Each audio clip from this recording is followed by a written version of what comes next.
Hello, hello, hello, my fellow tribe.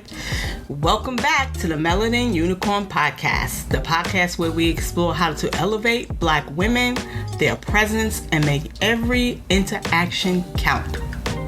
I'm your host, Kerry, and today we're diving into a topic that can truly change the way we navigate the world: how to influence any room you walk into. Let's start the show.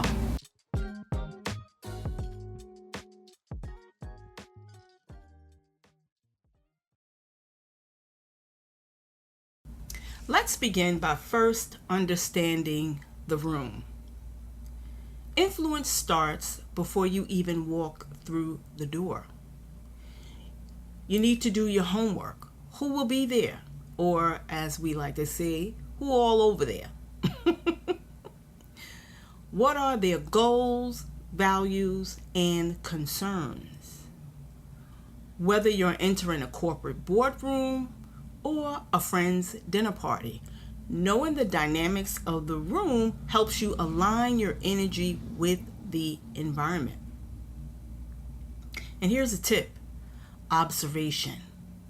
When you step into the room, take a moment to assess the energy and body language of the people around you. Are they relaxed? Are they focused? Are they energetic? Matching their tone, at least initially, creates an immediate sense of connection. Now, for me, growing up in Brooklyn, that was very key, right? We were taught that whatever space you enter into, make sure you know the ins and the outs, meaning make sure you know where their exit is. Make sure your back is not against the door. Know who is in the room. Because sometimes, you may find yourself in a situation that you had no idea you were walking into. So, understanding the room is key. Now, next, let's talk about the power of presence, right? So when you're fully present, people notice. Make eye contact, smile genuinely, and stand tall.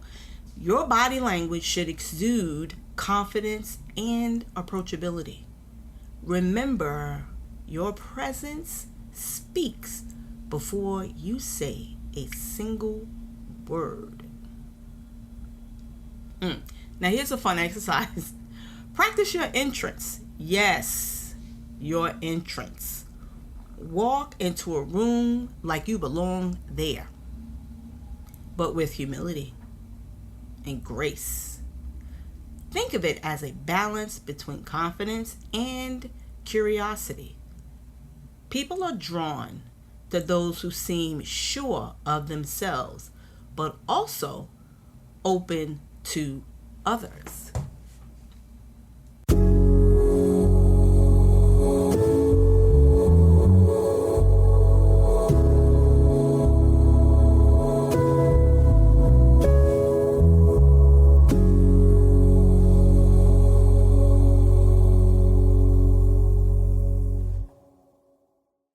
Here's a sidebar. If you have a full-length mirror in your home, you can practice how your entrance looks.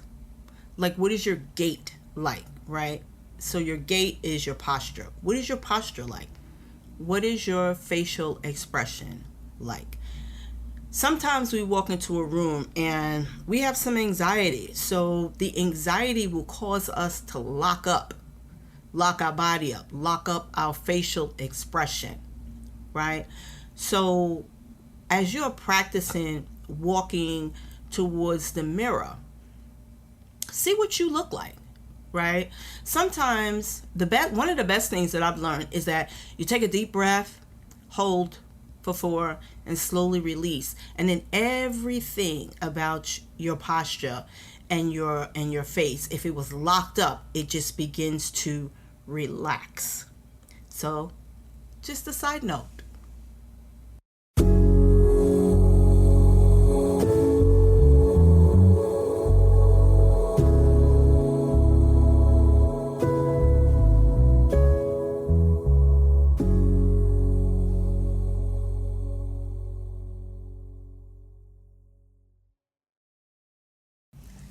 Speaking of openness, this brings us to our next strategy: active listening.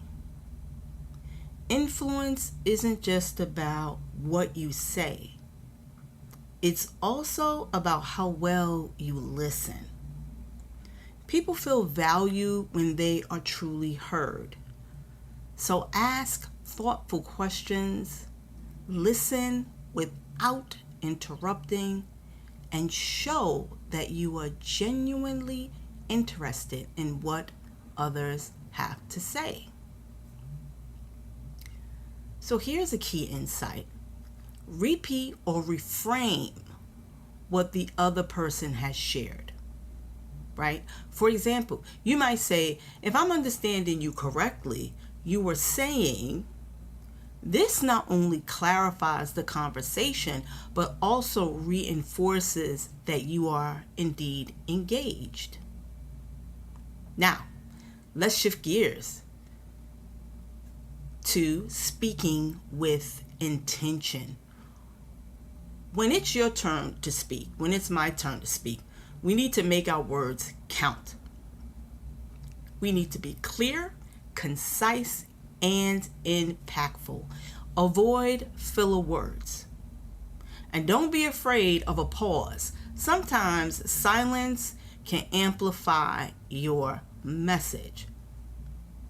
So now we have active listening, because many of us, if I'm being 100% honest, do not know how to listen.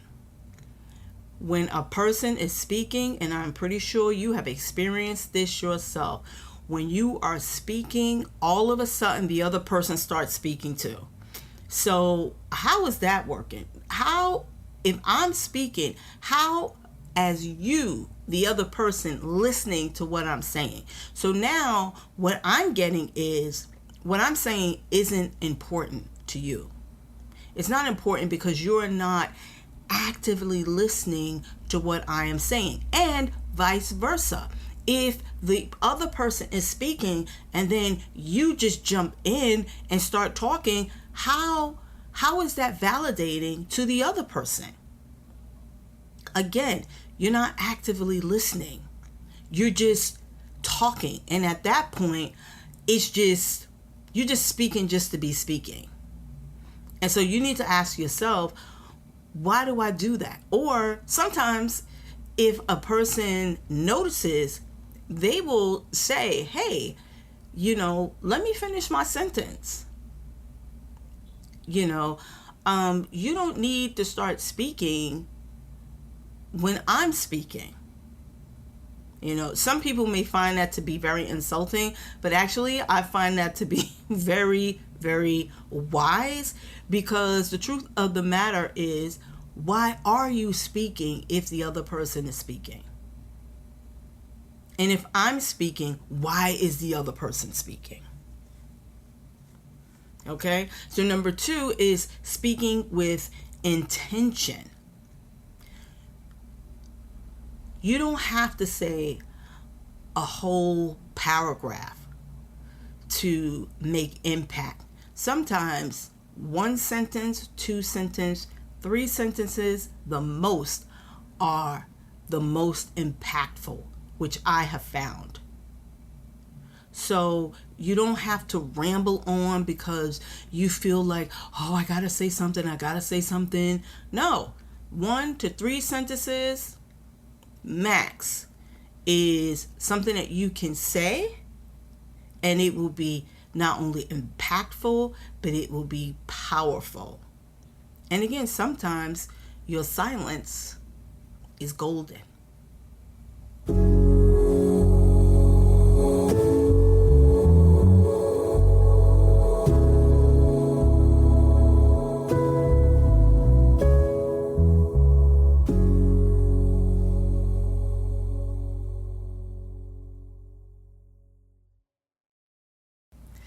And here's also a little known trick.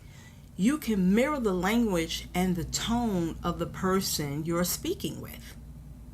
If they're analytical, right? Lean into the data and logic. If they're more expressive, don't shy away from emotion and storytelling. This creates a sense of alignment and trust. Now, you may not think you're analytical, but believe me, you are, because you have facts and you have data.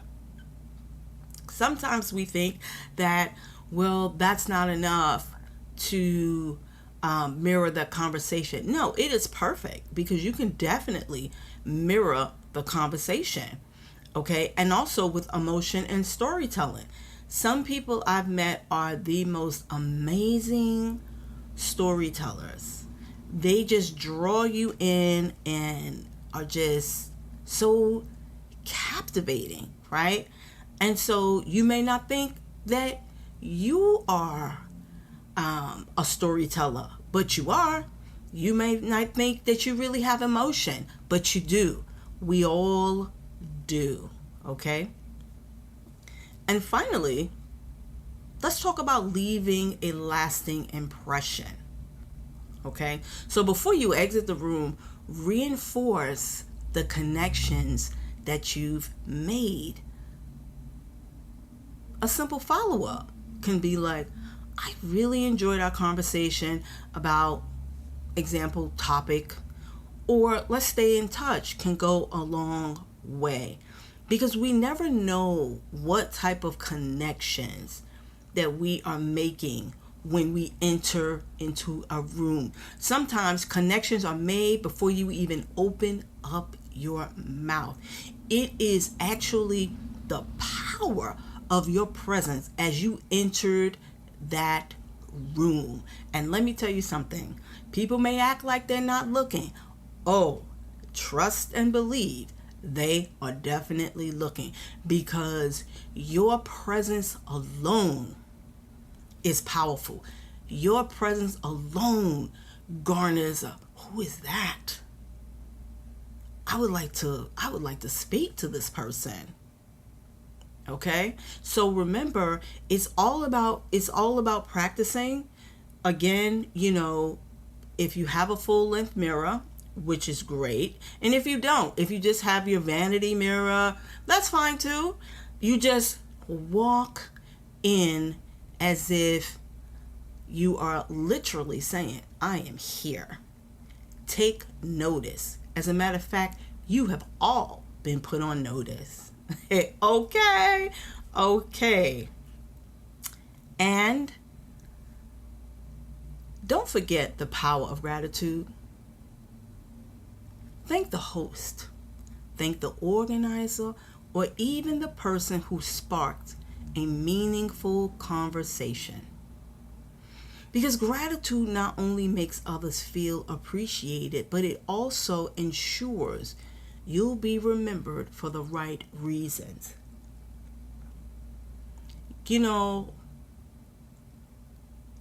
We were taught that you are grateful and thankful for everyone, right? Whoever had anything to do with a function that you attended, because it's important, right? You don't only say, oh, I only want to speak to like the CEO or the president or the VP. No, you show gratitude for everybody. I have been at functions where I have thanked the wait staff.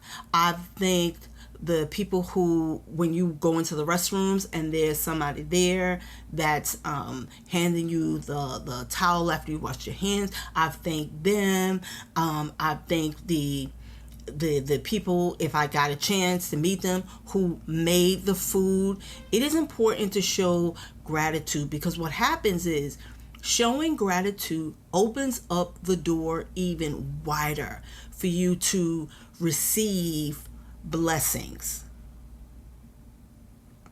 We have to always show gratitude and not look down upon anybody because of maybe the title or the position or the station that they are holding. Okay? So always, always, always be grateful and show gratitude. Okay? To everyone. All right? So let's recap. So, to influence any room you walk into, start by understanding the dynamics. Make your presence felt through confident body language and genuine engagement. Listen actively. Speak with intention and always leave a positive impression. Remember, influence isn't about dominating a space. It's about creating a space where connection, respect, and value can thrive. Master this, and you'll find yourself effortlessly making an impact wherever you go. And that's a wrap for today's episode of Influencing Every Room. If you found these tips helpful, share this episode with someone who could use a little extra influence in their life. And don't forget to subscribe and leave a review, because your support means everything to me. Well, until next time, I'm Kerry, your host, reminding you to step into every room with purpose and power. And remember to have an amazing, remarkable, and magical day. And until next time, speak with you soon. I love you. Bye.